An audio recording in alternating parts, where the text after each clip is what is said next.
A very, very good afternoon to you. Thank you very much for joining us here on KTN News on this 20th day of January 2017. Definitely a big day for Americans as President-elect Donald Trump will be officially inaugurated as the 46th President of the United States. And here in Kenya, we also have a lot of stories that we are focusing on, starting with the swearing in of Wafula Chebukati as the chairperson of IEBC. Our sign language interpreter is Lensa Owino.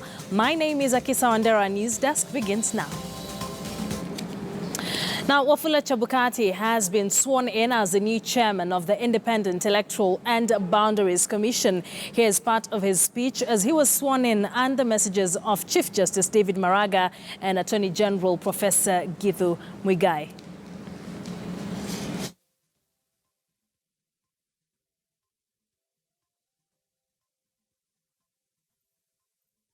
Ladies and gentlemen,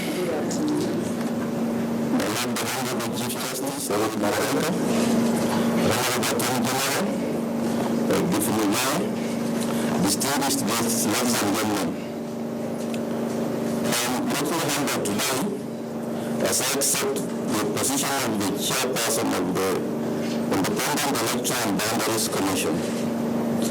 This acceptance is tendered with gratitude and humility, because it's indeed a honor and privilege to be voted, nominated, and appointed to lead this great institution. IEBC, as we know, plays a critical role in strengthening democracy in our country. And it's my commitment to ensure that democracy works and serves the interests of all.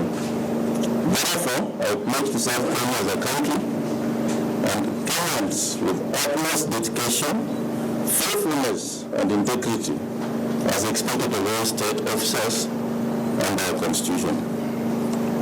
I would like to take this opportunity to thank His Excellency the President, Uhuru Kenyatta.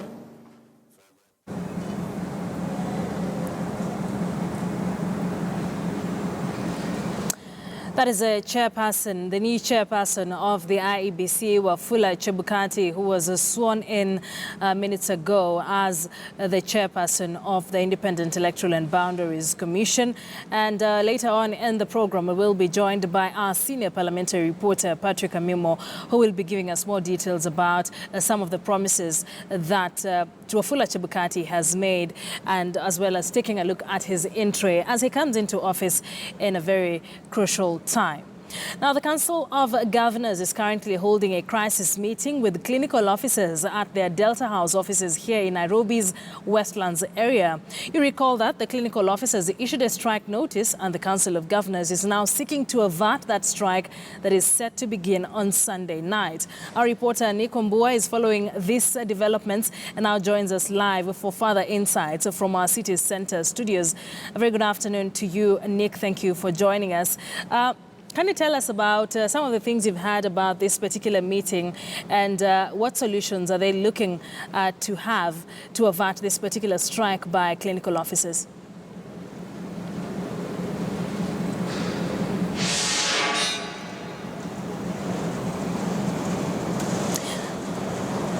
Nick Wambua, thank you very much for joining us on News Desk. This meeting called by the Council of Governors, I don't know whether you've been able to speak to any leaders. What are they looking to have by the end of this meeting, or looking to achieve?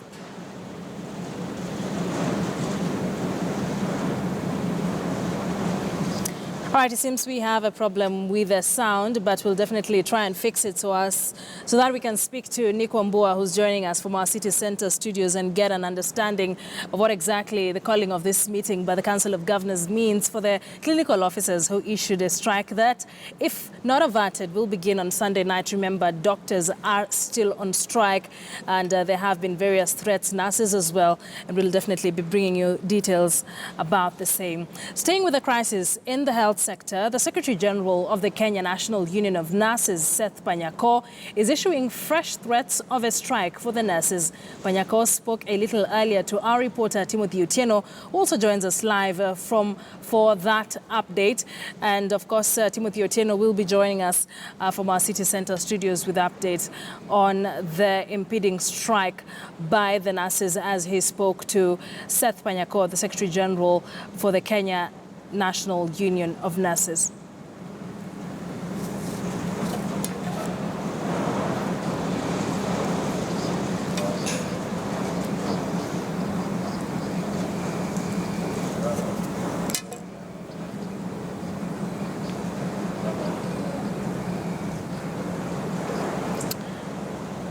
All right, moving on. President Uhuru Kenyatta is currently in Nyeri, and he is set to arrive at his Nyeri town anytime now as he continues to mobilize Kenyans to register as voters ahead of the 2017 general election. And our reporter Carol Nderi will be joining us later on in the program to give us updates on the same. But still remaining with that story or issues to do with health, as the U.S. marks its transition to Donald Trump's 45th administration or 46th administration, we take a look at a program considered one of the best government programs in the history of America. As Dr. Mercy Korir now reports, this program, introduced by the Bush administration as an emergency for aid relief, PEPFAR, and continued by the Obama administration, may be at risk under Donald Trump. Take a look. Nearly 30 million people have the AIDS virus, including 3 million children under the age 15. There are whole countries in Africa where more than 1/3 of the adult population carries the infection. This was George W. Bush, the 43rd President of the United States of America, on his 2003 State of the Union address, where he was just about to make a proposal that would later go down in history as one of his greatest legacies, an initiative to combat HIV and AIDS. Ladies and gentlemen, seldom has history offered a greater opportunity to do so much for so many. We have confronted and will continue to confront HIV/AIDS in our own country. And to meet a severe and urgent crisis abroad, tonight I propose the emergency plan for AIDS relief, a work of mercy beyond all current international efforts to help the people of Africa. The President's Emergency Plan for AIDS Relief, PEPFAR, is the largest international health initiative to fight a single disease. Later that year, President Bush signed the initial 5-year, $15 billion legislation that has seen 2 million people receive antiretroviral treatment and humane care for millions living with HIV and AIDS and children orphaned by the disease in sub-Saharan Africa, Kenya included. We've come from a place where we had highs of HIV prevalence of about 12-13%. Now we are at a stable 5%, 4-5%, 6%. The number of new HIV infections estimated has come down from about 101,000 to about 77,000. So we are seeing an improvement in almost all indices. President Obama, the 44th President of the United States of America, continued with this program where it was renewed in 2008 and 2013 and has since received over $72 billion, including new funding into research. Today I'm pleased to announce a new initiative at the National Institutes of Health to advance research into an HIV cure. We're going to redirect $100 million into this project to develop a new generation of therapies. So in Kenya, the number one source of funding for HIV programs is PEPFAR. That's the President's expanded program for AIDS relief. This is basically the American government. So this is American funding. It contributes about 64% of the funds that go into the HIV response. Number two, which will surprise you, is the government of Kenya. It contributes about 21% into the HIV response. And then number three, we have the other big funder globally called the Global Fund for AIDS, TB, and Malaria. Contributes about 8%. And then other sources, the remainder, about 7%, And these other sources include things like out-of-pocket, households paying for their own expenses. Now, a 4-page list of Africa-related questions from the Trump transition staff was reported to be making the rounds at the State Department and the Pentagon. 2 questions mentioned PEPFAR in particular, and I quote, "Is PEPFAR worth the massive investment when there are so many security concerns in Africa? Is PEPFAR becoming a massive international entitlement program?" The New York Times reported that Trump team queries point towards skepticism about aid. The Atlantic carried a headline that tragedy would unfold if Trump cancels Bush's AIDS program. The Standard newspaper reported Donald Trump queries Kenya's health and terror funding. What happens should policy shift on this funding towards HIV and AIDS? 2/3 coming from external sources basically means that if that is scaled down, then we can see a dramatic rollback with all the programs that have been instituted for HIV in this country, if that happens. Apart from disseminating antiretroviral treatments, PEPFAR reported to have funded HIV testing and counseling for 72 million people, provided critical care and support to 6 million orphans and vulnerable children. Should the funding cease, countries that have been beneficiaries to PEPFAR will find themselves with an Herculean task in the fight against HIV and AIDS, despite President Obama's reassurances on the same and a call for more. So make no mistake, we are going to win this fight. But the fight's not over. Not by a long shot. The rate of new infections may be going down elsewhere, but it's not going down here in America. The infection rate here has been holding steady for over a decade. Countries that give the money that they promised.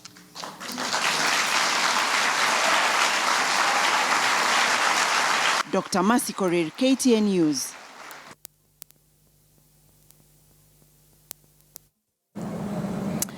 And in politics, President Uhuru Kenyatta is set to arrive in Nyeri town anytime now. The president is continuing with the mobilization of voters to register ahead of the 2017 general election. Let's bring in our senior reporter, Carol Nderi, who is on that beat. Nderi, good afternoon. What exactly is the president's itinerary this afternoon? Carol, thank you very much for joining us. Just let us in on the president's itinerary. We understand that he is in Nyeri town, and we would like, of course, to find out some of the things that President Uhuru Kenyatta will be doing this afternoon, as well as the promises that he is making to Kenyans down at central Kenya as he seeks the re-election in August 2017, which is about 7 months from now. So Carol Nderi will be joining us in a bit to give us updates about some of the issues that are emerging in Nyeri, what people are saying on the ground, even as the mass voter registration exercise continues to be conducted. Carol Nderi will be joining us from Nyeri. Remember, the mass voter registration exercise was launched this week on Monday. And the IEBC is targeting about 4 million to 6 million new voters. There are 9 million Kenyans eligible to vote, but still remain unregistered. So political leadership in this country and all those vying for elective posts in August will be trying to convince as many people as they can, to mobilize as many people as they can to register as voters and increase their stakes or give them an upper hand when Kenyans head into the ballot in August this year. So the mass voter registration exercise is quite a big deal for those who are vying not only for the presidential seat, but as well as those who are vying in various spots in the counties and constituencies as well. So Carol Nderi will be joining us later on with that update. Now, opposition political outfits have 1 month to decide about the resolve to form a united opposition front. Amani National Congress is asking the parties to demonstrate their commitment to supporting the National Super Alliance or risk being locked out of the arrangement. This message was issued during a meeting that brought together the party officials from 5 counties making up former Western Province. ANC Secretary General Geoffrey Osotsi argued that disgruntled voices were derailing the process of having a united opposition to dislodge Jubilee. Jubilee from power. opposition political outfits appear to be dragging their feet and treading with suspicions. We are totally against this attitude. If not addressed effectively at this early stage, it may undermine all opposition unity efforts. It is the cause of the current lethargic motions towards solidifying NASA and embarking on the battle proper. As a result, we call upon all those procrastinating and raising unnecessary side issues to make up their mind quickly and join us and the rest of the country in NASA to kick out this Jubilee plague.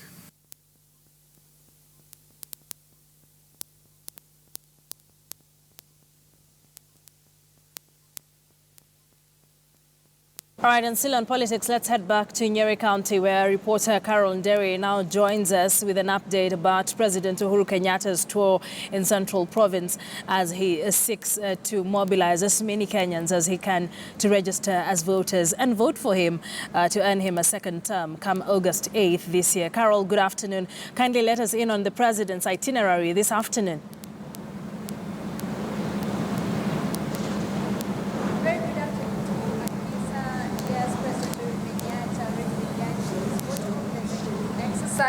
He was in Murang'a County yesterday. That was his first stop, and he visited about 18 sports. And in each center, he took a few minutes where he addressed members of the public, particularly appealing to the youth to come out in large numbers to register themselves as voters, saying that that is the only way they'd implement what they'd wish, and that is perhaps because he was appealing to the voters. He says he's confident of bagging the election once August comes, when the national elections will be held. He says he's confident of a win.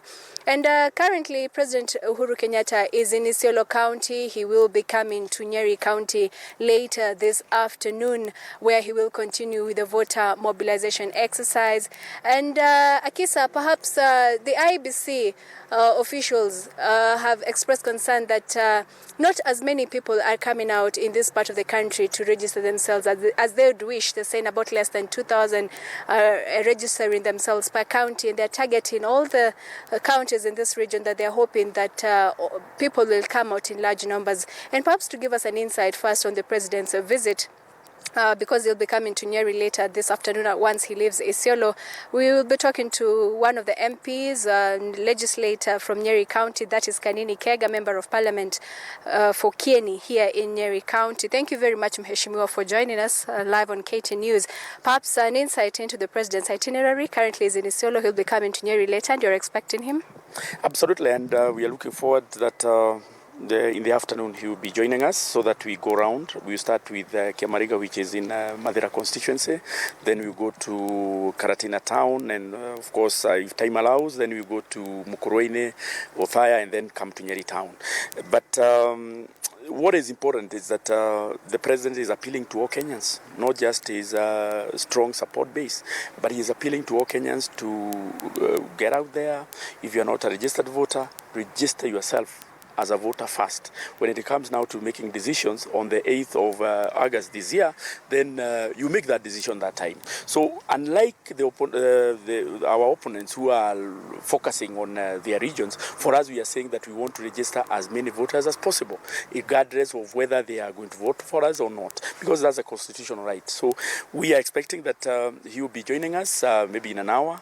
And in Nyeri, we are targeting about 120,000 new voters, and we know, of course, the 120,000 will be for His Excellency the President, because this time round we want to win decisively, and in a way that the opposition will not go there saying that they want to appeal on that kind of a thing. So for us, we are saying that is your constitutional right. Please come and register. And there is this notion or this narrative that is being propagated, of course, by the opposition, saying that there is voter apathy in Central. There is absolutely no voter apathy. In fact, the president is coming.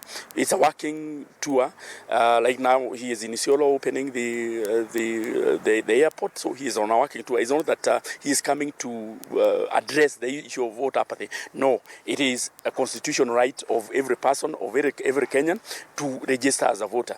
And we also welcome his directive that for any new people who want to register as, to get an ID, for sure.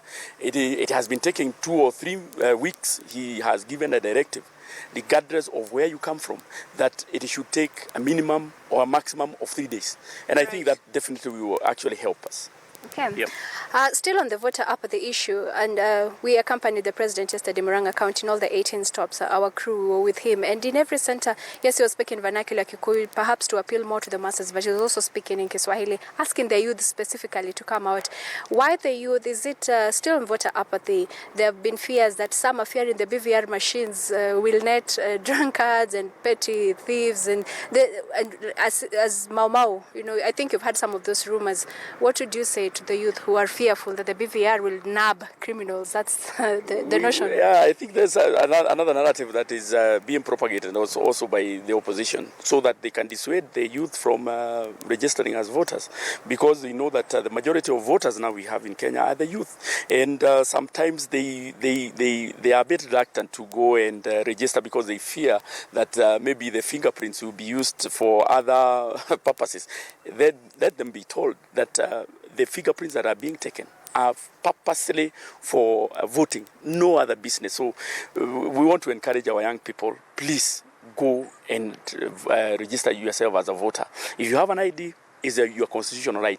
Go register as a voter, and don't fear that even if you have a criminal record, that your fingerprints will be used to try and put you down. No. Okay. That's a narrative, I think, that has been propagated so that they can dissuade the youth from registering as voters. Thank you very much, Mheshimiwa. So you are expecting the president will be hosting him later in the afternoon. All right, we'll keep tabs. Thank you very much. Kanini Kega Kieni, Member of Parliament here in Nyeri County. Nyeri County has 6 constituencies, and all the leaders will be hosting President Uhuru Kenyatta later in the afternoon. So we'll keep